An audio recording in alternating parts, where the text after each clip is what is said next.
কোনো ওজর ছাড়া, কোনো কারণ ছাড়া ইচ্ছাকৃতভাবে রোজা ভেঙে ফেলার কথা মাথায়ও আনবেন না।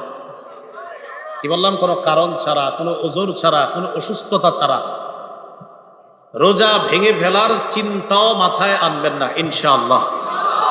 মনোযোগ সহকারে একটা হাদিস শুনেন। আল মুস্তাদরাক লিল হাকিমের মধ্যে হাদিসটা আছে, সহিহ ইবনে হিব্বানের মধ্যে আছে। ক্বালা রাসূলুল্লাহ সাল্লাল্লাহু আলাইহি ওয়াসাল্লাম, নবীজি বলেন, বাইনামা আনা নাইমুন, আমি ঘুমিয়েছিলাম, আতানি রাজুলান,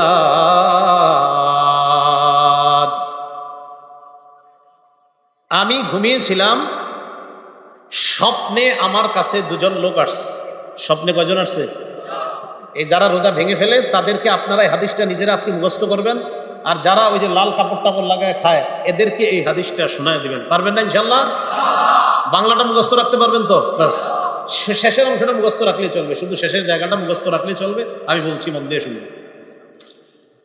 রাসূলুল্লাহ সাল্লাল্লাহু আলাইহি সাল্লাম বলেন, আমি ঘুমিয়ে আছি, দুই ব্যক্তি আমার কাছে আসছে। আসার পর ফাআখাযা বিদবঈ, আমার বাহু ধরছে, এভাবে বাহু ধরছে। তো ধরার পর আমার টাইনা নিয়ে যাইতেছে, স্বপ্নে দেখতেছে নবীজি। সুবহানাল্লাহ। নবীজি বলেন, আমারে নিয়ে যাইতেছে, যাইতে যাইতে দেখলাম ফাআতায়া বি জাবালান ওয়া'রা, আমারে একটা পাহাড়ের কাছে নিয়ে গিয়েছে, আমারে একটা পাহাড়ের কাছে নিয়ে গিয়েছে। তো এই দুর্গম পাহাড়, এই দুর্গম পাহাড়ের সামনে গিয়ে আমি দাঁড়ায় রয়েছি। দুর্গম পাহাড়, এটা সামনে দাঁড়ায় রয়েছি। নবীজি নিয়ে গেছে কয়জন? দুইজন।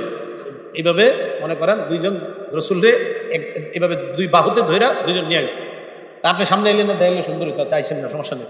মানে দুইজন দুই দিক দিয়ে ধরছে, আপনি ধরেন ওই পাশে দিয়ে হুজুর, এইরকম এরকম ধরে নিয়ে গেছে। বুঝছেন সবাই? এরকম।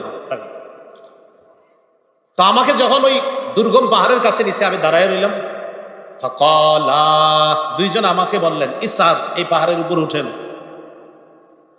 তা আমি জবাব দিলাম, লা উতিকুহু, না না, আমি পারবো না, এই দুর্গম পাহাড়ে, এই পাহাড়ে কে উঠবে, আমি পারবো না। নবীজি বলেন, ওই দুইজন নবীজিকে বললেন, সানুসাহিলুহু লাকা, আপনি টেনশন করেন না, পাহাড়ে ওঠা আমরা দুইজন আপনার জন্য সহজ করে দিব। উঠেন।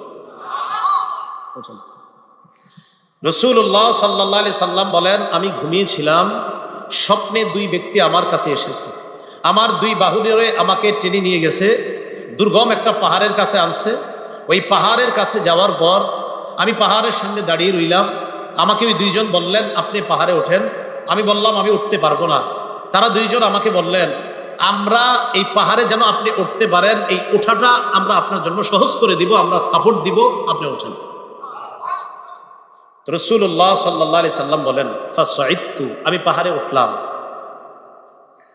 পাহাড়ে ওঠার পর আমি দেখলাম, ইদান বিআসওয়াতিন শাদীদা, প্রচন্ড আওয়াজ আমার কানে আসতেছে। কোথায় উঠাই আওয়াজ পাইছে? পাহাড়ের উপরে। রাসূলুল্লাহ সাল্লাল্লাহু আলাইহি সাল্লাম বলেন, হাত্তা ইদা কুনতু ফি সাওয়াইল জাবাল, যখন পাহাড়ের মাঝামাঝি জায়গায়, সমতল জায়গায় গেলাম, সেখানে গিয়ে ইদান বিআসওয়াতিন শাদীদা, প্রচুর আওয়াজ শুনলাম, ভয়ঙ্কর আওয়াজ, চিৎকারের আওয়াজ আমার কানে আসছে। ফাকুলতু মা হাযিহিল আসওয়াত, আমি প্রশ্ন করলাম, এগুলা কিসের আওয়াজ? ওই দুইজন জবাব দেয়, ওয়াউ আহলিন নার, এগুলা জাহান্নামীদের চিৎকারের আওয়াজ। নবীজি বলেন, সুম্মান তালাকাবি, এরপর আমাকে সামনের দিকে নিয়ে যায়, যাইতে লাগলাম। যাইতে যাইতে ফাইদা আনা বিকাউমিন মুআল্লাকিনা বিআরাতিবিহিম মুশাক্কাকাতিন আশদাকুহুম, যাইতে যাইতে হঠাৎ আমি একদল মানুষের সামনে গেলাম। তাদের দিকে তাকায় দেখলাম পাগুলা উপরের দিকে বেঁধে রাখা, পাগুলা বেঁধে রাখা, মাথা নিচে। আর কি দেখেন? পা উপরে, মাথা নিচে। মুশাক্কাকাতিন আশদাকুহুম, এই দুই পাশের যে দুই গাল, এই দুই গাল করাত দ্বারা চিরতেছে। উপরে পাগুলা, নিচে ঝুলন্ত, এইভাবে আপনার গাল ছিঁড়তেছে।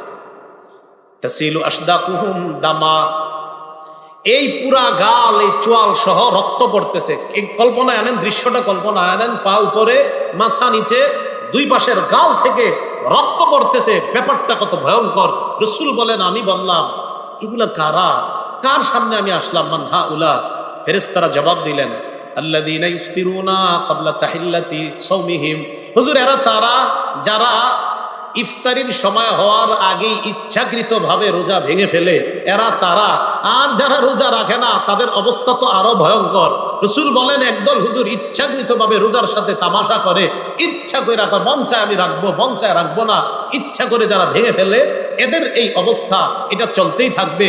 পাগুলো উপরের দিকে দেওয়া, মাথা নিচের দিকে দেওয়া, দুই পাশের গাল বেয়ে বেয়ে রক্ত পড়তেছে। এরা কারা?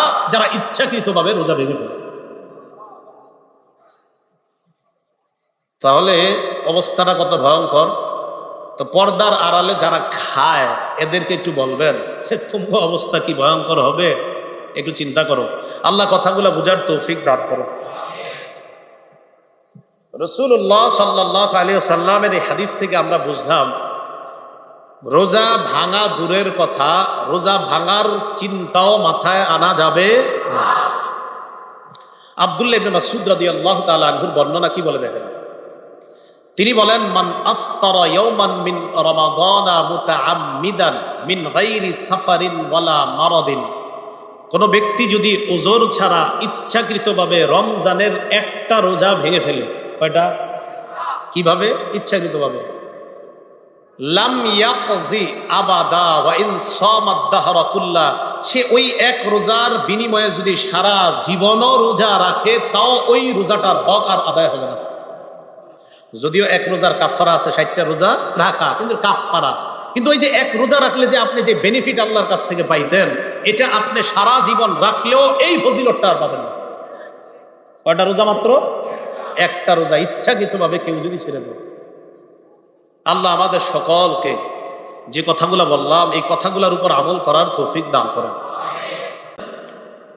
সাহারি খাবেন, সাহারির মধ্যে বরকত আছে। ক্বালা রাসূলুল্লাহ সাল্লাল্লাহু আলাইহি ওয়াসাল্লাম, তাসাহহারু ফাইন্না ফিস সাহুরি বারাকাতান।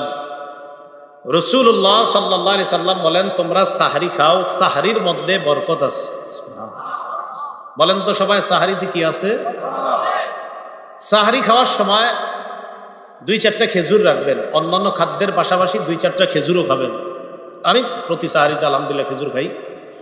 রাসূলুল্লাহ সাল্লাল্লাহু আলাইহি সাল্লাম বলেন, সাহারিতে খাদ্য হিসাবে খেজুর কতই না নিয়ামতে পরিপূর্ণ খাদ্য। তো সাহারিতে যেই খাদ্যকে আমার নবী নিয়ামতে পরিপূর্ণ বললেন, এটা আমরা মিস করবো কেন? মিস করবো না আমরা। তাহলে একটা হলেও খেজুর খাবেন। যে আমরা ভাত অন্যান্য যা খাই, যে আমার নবীর যে নিয়ামতের কথাটা বলছে এটা আমরা কেউ মিস করবো না। তাহলে সাহারি টোটালটা বরকত। আবার ওই বরকতের মাঝে রাসূল আলাদা একটা স্পেশাল নিয়ামতের কথা বলছে, খেজুর। তো ওটা আমরা খাবো ইনশাআল্লাহ।